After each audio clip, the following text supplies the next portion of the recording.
Cette semaine, j'arrive avec un coup de cœur un petit peu particulier. Alors particulier parce qu'on va utiliser des termes, on va parler de sujets crus, on va le dire clairement, mais qui touchent profondément, qui font réfléchir, qui sont abordés avec une sensibilité, euh, j'ai envie de dire rare, mais en fait pas si rare que ça. J'aurais tendance à dire plus qu'on invisibilise, mais ça, c'est un autre débat. En tout cas, un album qui arrive l'exercice difficile de parler de sexualité, on va dire comme ça, mais avec une certaine poésie, une certaine douceur, quelque chose qui, un rapport au corps et à l'autre qui est un petit peu différent de ce qu'on a l'habitude de voir, et c'est justement un petit peu le sujet de l'album.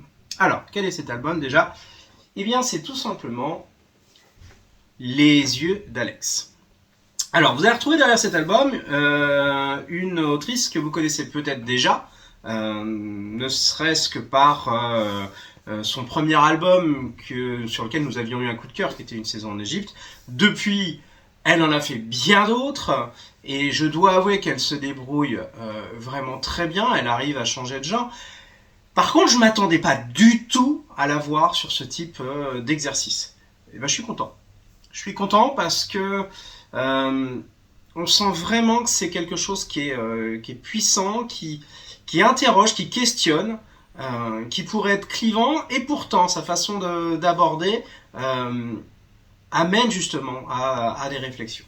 Alors dit comme ça, je vous intrigue forcément, surtout quand on parle de sexualité, on se dit bon, on voit tout de suite vers où on allait. Mais justement, là vous avez un biais cognitif. Puisqu'on est dans une société qui ne voit les choses que sous un angle. Et c'est un peu ce que va montrer cet album. Alors, je reviens vers l'histoire. L'histoire, c'est quoi? L'histoire, c'est Alex, jeune artiste, jeune photographe, qui essaye de se faire connaître.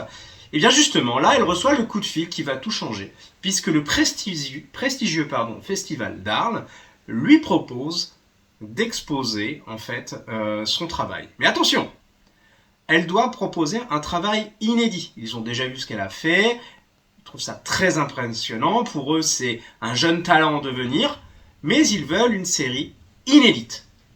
Alors, coup de bol, le thème est libre. Enfin, coup de bol. Pas facile de composer sur un thème libre, parce qu'il faut choisir. Il faut choisir. Et quoi choisir, justement? Qu'est-ce qui va parler?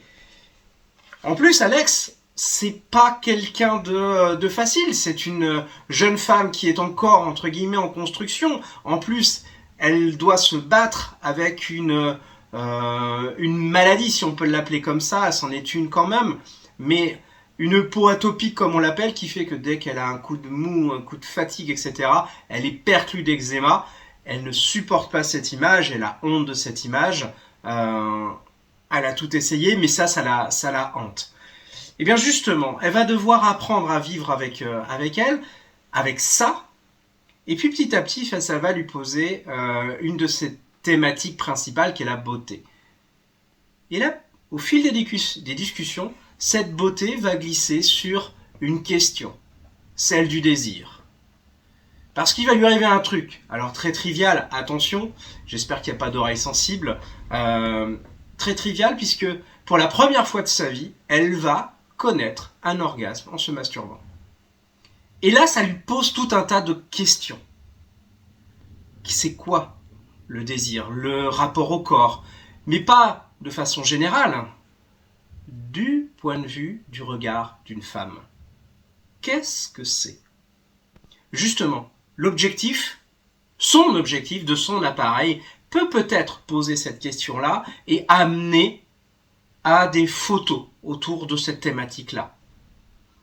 On va suivre son travail, son exploration de cette thématique, la thématique de la beauté qui glisse vers celle du désir, de son désir, mais en essayant de s'affranchir, eh bien justement, de tous les poncifs qui entourent notre société. Comment trouver le chemin de son désir, du désir d'une femme, quand on sait que la majorité de l'idée du désir est masculin? C'est quoi le désir d'une femme? C'est un peu tout ça qu'elle va essayer de poser à travers ces photos. Alors très vite, vous aurez compris qu'elle va glisser vers la nudité. Alors, sur un festival grand public, commencer à vouloir faire des photos dites de nu, ça peut poser problème. Sachant qu'elle va décider de le faire sous l'angle du regard d'une femme. Donc ça sous-entend des photos de nu d'hommes. Et là, on sait très bien que tout de suite, va y avoir une levée de bouclier. Et ça, elle a décidé de l'assumer et justement de le défendre. Puisque si l'un est possible, pourquoi pas l'autre? Mais justement, est-ce que l'autre va être le revers de l'un? C'est peut-être pas si évident que ça. Parce que toujours cette question autour de tout ça, c'est le désir. C'est quoi pour une femme le désir dans une photo, la sensualité, la sexualité sur le corps d'un homme? Sur le corps d'une femme, nous l'aurons pas, c'est connu, c'est vu, exposé, j'en parle par milliers, j'en passe des milliers et des cents. Mais justement l'inverse, c'est quoi? C'est toute la question qu'elle pose, c'est toute la recherche que son appareil va se faire. Mais en même temps, c'est une recherche personnelle. Parce qu'elle va s'explorer, se découvrir, se poser pas mal de questions. On va découvrir aussi sa vie, la façon dont elle a été forgée. Donc il y a une histoire personnelle aussi qui va s'inscrire dans cette recherche.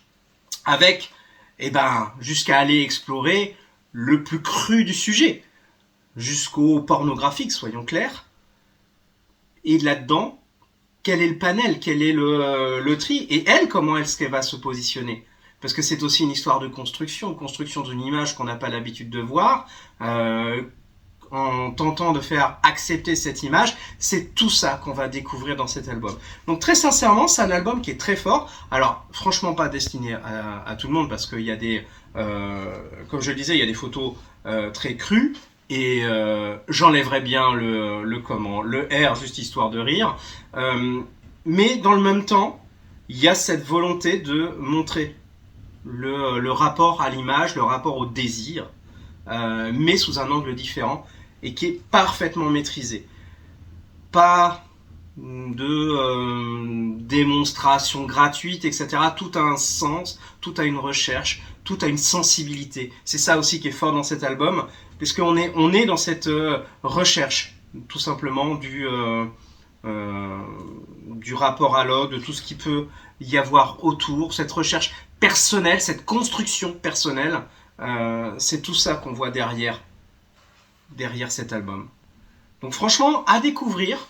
Le sujet, comme je disais, il aurait pu être clivant. Je trouve que Claire, mais franchement, passe tous les écueils parce qu'elle elle réussit à passer au-dessus de tous les poncifs du genre.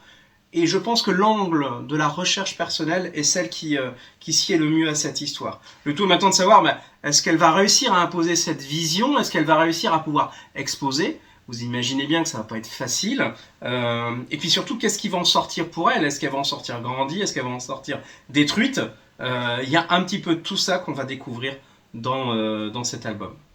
Donc je vous souhaite de le découvrir, parce que c'est franchement quelque chose qui est très très original, qui est très doux en même temps. Il y a vraiment quelque chose qui change. Et je pense que c'est pas mal non plus d'avoir cette vision-là qu'on n'a pas l'habitude de voir. Donc franchement, moi je félicite grandement Claire Fauvel pour sa réussite pour cet album. Je vous conseille de le découvrir. Vous en sortirez pas indemne d'une certaine manière. En attendant, je vais vous souhaiter une belle lecture, une belle découverte, et puis comme d'habitude, à bientôt. Allez, au revoir.